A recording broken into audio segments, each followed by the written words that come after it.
Comment créer de belles publications Facebook? Tout d'abord, il faut se poser 3 questions essentielles. Premièrement, quel est le message prioritaire que je veux communiquer à mes clients? Est-ce de montrer des nouveaux produits, des nouveautés dans mon magasin, de parler de mes différents services?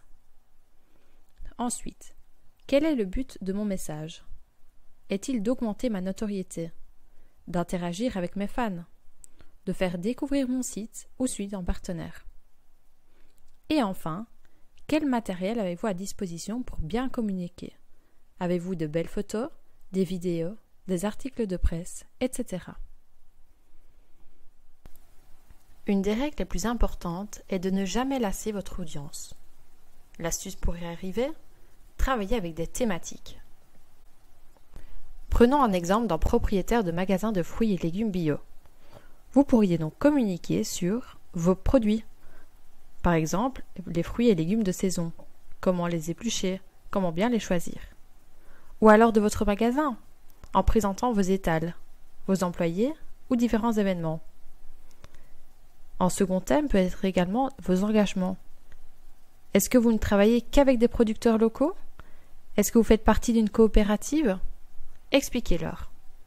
Et enfin, cela peut également être des inspirations. Est-ce que vous avez des idées de recettes? Essayez de donner envie à vos fans de venir acheter les ingrédients pour réaliser cette fameuse recette. Pour arriver à faire de belles publications, il faut anticiper. En effet, il est judicieux de penser au contenu de semaine en semaine et de rédiger 2 à 3 posts afin de toujours avoir de quoi poster sous la main et éviter les urgences. Les écrire en amont et les enregistrer en brouillon est un excellent réflexe. D'ailleurs, relire ultérieurement permet une double vérification en termes de contenu et d'orthographe. Pour s'offrir un certain confort, vous pouvez créer un plan de contenu qui s'étend sur une plus longue période, semaine, mois ou trimestre. Voici un exemple de structure pour bien débuter. Bien entendu, c'est à vous de l'adapter en fonction de vos besoins. Autre point tout aussi important, il est conseillé de convenir d'objectifs différents entre Facebook et Instagram. Facebook sera privilégié pour un aspect informatif, tandis qu'Instagram sera choisi en tant que vitrine pour des photos inspirantes.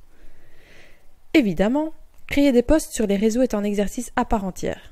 N'ayez pas peur, on va vous expliquer comment faire. Sur Facebook, votre mission est d'interpeller et de faire interagir un maximum votre audience avec vos publications.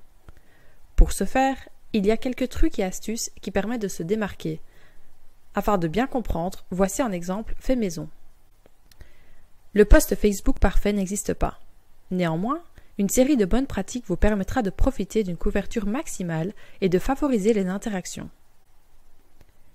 Décortiquons ce post, qui même s'il peut sembler simple, a toutes les caractéristiques pour avoir son petit succès.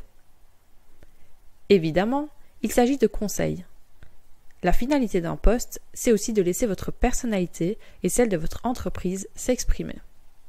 Attention, il est très important de poster du contenu visuel de qualité qui reflète la réalité. Préférez toujours des photos faites maison, ou mieux, réalisées par un professionnel. Vos photos doivent attirer l'attention, susciter l'envie, la curiosité ou l'amusement, en fonction de votre message bien évidemment. Dernier point, n'utilisez jamais de photos trouvées en ligne. Les photos de banque d'images ne dégagent aucun naturel. Un bon post, c'est aussi un post bien écrit. Il va de soi que l'orthographe doit être irréprochable. Il faut aussi que la quantité de texte ne soit pas trop lourde, afin de ne pas lasser les lecteurs. Il faut aller à l'essentiel tout en restant précis.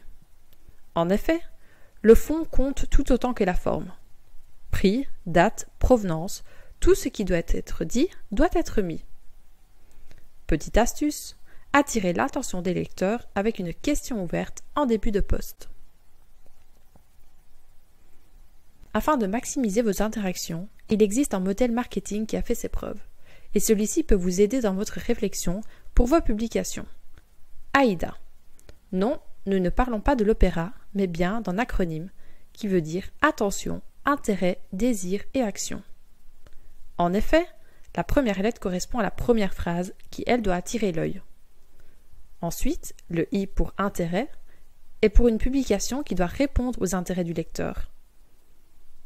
Celle-ci doit ainsi provoquer un certain désir, le D, et inviter à l'action. En plus du texte, certains éléments sont à prendre en compte afin d'avoir un contenu équilibré. Vous aimez les emojis? N'hésitez pas à en mettre sans en abuser. En effet, aussi sympathiques puissent-ils être, ils auront vite fait de lasser vos lecteurs. Une chouette fonctionnalité est le tag des personnes. Pour l'enclencher, ajoutez un arrobase, puis écrivez le nom de la personne ou de la page que vous voulez citer. Afin d'augmenter la portée de votre post, il est judicieux de provoquer l'interaction. Idéalement, vous pouvez utiliser la fin de votre post pour inviter à réagir à l'aide d'une question. Par exemple, les avez-vous déjà goûtés? Qui va les mettre à son menu de la semaine? Comment préparez-vous vos grenailles? Vous vous posez peut-être la question de s'il faut répondre aux commentaires. En cas de question précise, oui. En effet, la réponse est adressée à une seule personne, mais ce sont des centaines d'autres qui la verront également. Il faut toujours rester courtois et donner une réponse précise plutôt que de rediriger ailleurs, vers un site par exemple. Attention, répondre à un commentaire n'équivaut pas à un échange de mails. La réponse doit être humaine, sympa et si besoin, agrémentée d'emojis de rigueur. Vous vous demandez peut-être quand faut-il publier.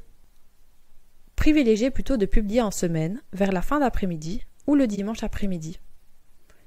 L'idéal pour publier est le lundi, le mardi ou le jeudi vers le début de soirée. Évitez de poster le vendredi en fin de soirée ou le week-end. C'est là que les fans sont le moins susceptibles de réagir. Vous voulez lancer un concours sur Facebook? Attention, évitez les concours de j'aime et ou de partage.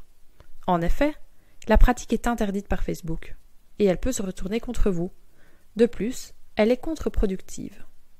En effet, la plupart des personnes qui participent à ce genre d'action sont des concouristes qui n'interagiront jamais avec votre page, à court, moyen ou long terme, et qui du coup ne seront pas clients chez vous.